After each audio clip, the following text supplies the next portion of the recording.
Сегодня покажу вам весенний люцерн и расскажу, как подтверждала в Швейцарии водительские права.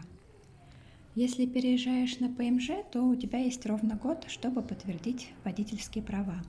Потом они становятся недействительными, и нужно будет заново сдавать теорию и город. Кстати, площадку в Швейцарии не сдают. Для подтверждения прав нужно принести справку с проверкой зрения, ее дают в оптике, и покататься с инструктором по городу 1 час. Лайфхак: если сдаешь на автомате, то права дают и на механику. Я так и сделала для перестраховки, так как опыта вождения у меня больше на автомате, а у мужа механика. Еще одна подсказка: если есть выбор, где сдавать, в крупном городе или небольшом, выбирайте небольшой, там будет меньше многополосных развязок с трамваями и автобусами. И лучше сдавать летом. В Швейцарии много узких дорог, подъемов и спусков. И когда лед, машина может быть неустойчивой. Сколько стоит урок с инструктором по вождению? Я платила за 50 минут 90 франков. Это примерно 9000 рублей. Уроки брала сдвоенные. 18 тысяч рублей за сдвоенный урок. В общем, я была в шоке. Но из плюсов было то, что инструктор заезжал за мной и отвозил по окончанию домой. Также понравилось, что и механика, и автомат у него были комфортные, обе машины BMW. Кстати, сдавать в Швейцарии нужно на своей машине. В моем случае это была машина инструктора, на которой я тренировалась. И если не сдаешь, то сразу не можешь больше со своими правами водить. Поэтому рекомендуют брать с собой на экзамен второго человека с правами. В моем случае это был инструктор. Вместе с ним мы выбрали и место для сдачи экзамена, так как рядом с нами их было 3.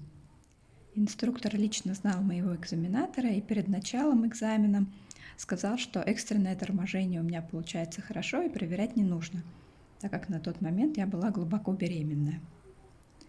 Значит, на что нужно обращать внимание при вождении в Швейцарии? На склоне узкой дороги уступает тот, кто едет снизу. Но если снизу едет автобус, то у него приоритет. На шоссе по левой полосе можно ехать только для обгона. После нужно непременно перестроиться вправо. Это, конечно, неудобно, но, к сожалению, топить по левой здесь нельзя. Также в Швейцарии много кругового движения, причем иногда оно овальное и очень растянутое, сразу не поймешь. Поэтому нужно внимательно следить за знаками. Также внимательно нужно следить за помехой справа.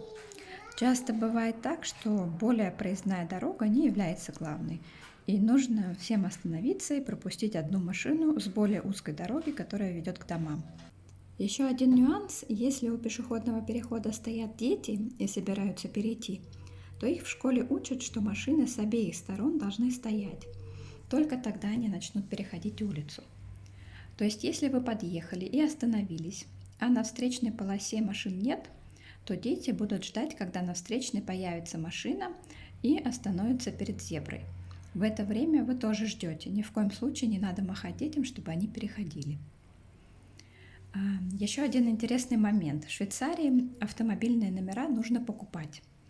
Обычные стоят около 300 франков. Это 30 тысяч рублей. Красивые от 3000 франков и выше. В прошлом году, например, номер ZH24 купили за 300 тысяч франков. Это около 30 миллионов рублей. Номера прикрепляются не к машине, а к человеку. Если у человека 2 машины, он переставляет номера на ту машину, на которой сегодня едет, а вторая стоит без номеров на парковке. И еще один момент. Швейцарские международные права не действуют в США. Поэтому мои российские международные права мне оставили с пометкой «В Швейцарии недействительны». Расскажите, какой у вас опыт вождения за рубежом, что вам показалось необычным.